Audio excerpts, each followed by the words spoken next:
Kemudian Ibu Mega seumur dengan ibu saya.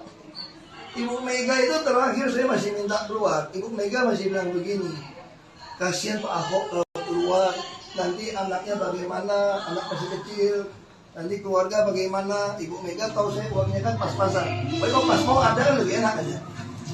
Pas-pasan, saya imanin itu aja. Kalau pas mau ada aja, udah imanin aja. Lalu ibu itu pengennya apa coba? Ini seorang ibu ya. Pokoknya saya sangat menghargai Ibu Mega. Beliau tidak pernah ngajak saya menyerang Pak Jokowi. Beliau tidak pernah. Karena dia tahu teman. Saya bertanya sama Ibu Mega, saya masih bisa ketemu Pak Jokowi nggak? Ya bisa dong, kan teman. Ini Ibu Mega loh. Jadi Ibu Mega berharap, mungkin ya Ahok ini yang paling aman deh. Kalau 02 menang, mungkin karena temannya mungkin masih kebagian gitu lah. Toh pasti sampai komut sampai Oktober nih. Lumayan kan sampai Oktober kan? Lumayan dong itu. Tapi Ibu Mega, akhirnya saya bilang, Ibu, kalau saya nggak mau berjuang untuk Pak Ganjar Pak Mahfud sekarang, saya akan menyesal seumur hidup saya. Izinkan saya keluar untuk melawan. Dan saya sudah bereskan Pertamina dengan track yang jelas, dengan rekod yang jelas, dengan RUPS, RKP yang jelas, KPI yang jelas, model yang jelas. Siapapun dengan digital melakukan yang tidak betul akan gampang teraudit. Dan semua perwira di Pertamina sudah merasakan bagaimana keadilan mendapat posisi. Ada internet job posting, ada lelang. Akhirnya Ibu Mega nggak mau jawab. Saya udah bilang Bu Kori, masa Bu Mega jam 7 malam udah masuk kamar? Dia Ibu Mega nggak ada. Ya udah saya tunggu besok pagi. Besok pagi jam 12 nggak belum keluar kamar. Lupa itu beliau itu nggak mau saya memutuskan yang berat. Ibu Mega bilang, biar saya yang melawan. Kalau mau di penjara pun biar saya yang keluar.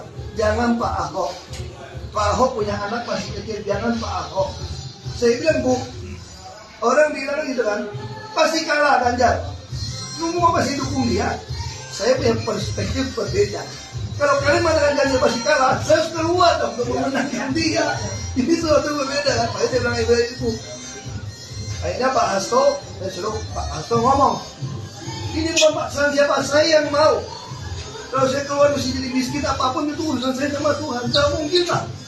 Ada yang telepon saya, lu gak takut lu susah lu? Saya bilang 57 tahun Tuhan piara saya.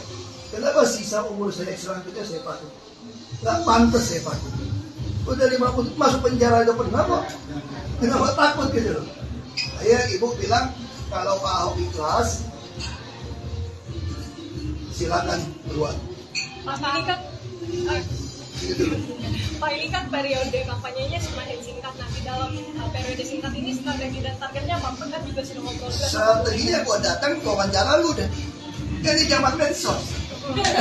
Dan Ahoker semua kan bisa cepat. Di Jakarta Pak.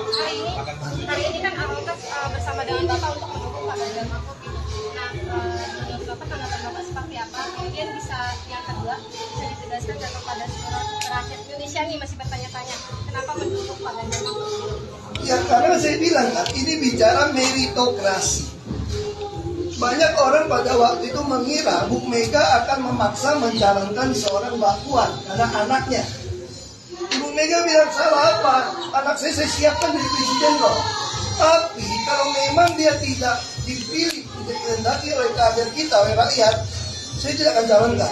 Karena partai kita menganut asas meritokrasi. Kader terbaik.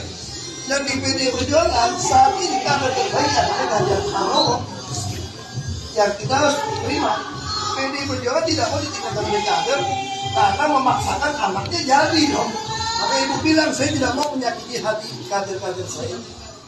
Nah itu dasarnya itu. Jadi seluruh Indonesia bagi saya yang paling konsisten memperjuangkan hak kewarganegaraan, yang memperjuangkan demokrasi, konstitusi, ideologi Pancasila konsisten, itu namanya Megawati Soekarno. Teman-teman bisa tadi mengatakan bahwa pemerintah agaknya kurang relevan untuk mensiapkan sosial karena banyak menyalurkan bantuan sosial dan bantuan sosial. Misalnya Pak sebagai kepala daerah, bukannya bantuan sosial itu menjadi salah satu aset? Ya, saya mau sampaikan dengan jelas ya. Ketika rakyat miskin, kita beri bantuan sosial. Saya sempat bicara sama Pak Ganjar. Begitu Bapak jadi presiden, yang perlu Anda lakukan yang pertama kali, usahakan setiap keluarga bukan hanya punya satu sarjana. Punya apa? Punya penghasilan minimal 5 juta rupiah. Jadi subsidi kita, kalau orang nggak bisa capai itu, subsidi ke arah situ. Subsidi tidak dalam bentuk barang, karena curi. Mungkin saudara kaget setengah mati di rumah saudara mungkin pakai gas yang LPG 12 kilo ya, masuk batin. Itu isi itu 3 kilo pasti. Karena 97% konsumsi gas LPG itu adalah 3 kilo. Kenapa? Selisih harganya jauh. Berarti ada oknum yang curi 110 triliun. Lagi pun rakyat di bawah, emang beli gas 20.000 3 kilo, 30.000 juga, 25.000 juga. Artinya apa? Itu namanya ngerampok uang rakyat. Ya kan? Inflasi dari energi rumah tangga. Nah, tugas pemerintah makanya menjaga mewujudkan keadilan sosial. Bukan bantuan sosial. Tapi kita perlu bantu rakyat nggak? Oh perlu. Tapi tujuannya adalah keadilan. Hari ini rakyat yang terima barang subsidi, belinya nggak subsidi. Di desa bisa 40.000 LPG. Lalu siapa yang nyolong? Oknum pangkalan, oknum agen mungkin. Kamu gini aja, wartawan cek aja. SPBE, Badan Kepolisian Energi. Lebih banyak yang subsidi atau non subsidi? Lebih banyak yang subsidi. Artinya nggak tepat sasaran. Nah itu harus kita perjuangan yang perbaiki. Tapi kalau pemerintah mau bantuan sosial terus, ya biarin, asal semua kebagian. Biarin, nah, saya nggak suka. Sama juga satu harga minyak. Banyak orang kira Pertamina itu berapapun ruginya itu akan ditombok oleh pemerintah. Salah. Solar itu nggak sampai 1.000. Ketika kita mau naikkan dan subsidi tercapai, pemerintah bilang jangan diemin aja. Supaya rakyat senang, dibiarin. Yang nyolong orang semua nih, bukan tempat sasaran. Orang miskin nggak pakai LPG buat di kampung, pakai kayu api kok. Jadi kirim duit. Orang miskin juga nggak bisa beli mobil bagus, yang isi semua pertalite mobil bagus. Ya bikin dong peraturan. Misalnya mobil yang baru di atas 5 tahun baru boleh subsidi. Di bawah 5 tahun nggak boleh misalnya. Nggak mau juga. Ada satu harga. Kita kirim ke Papua, kirim ke Kalimantan.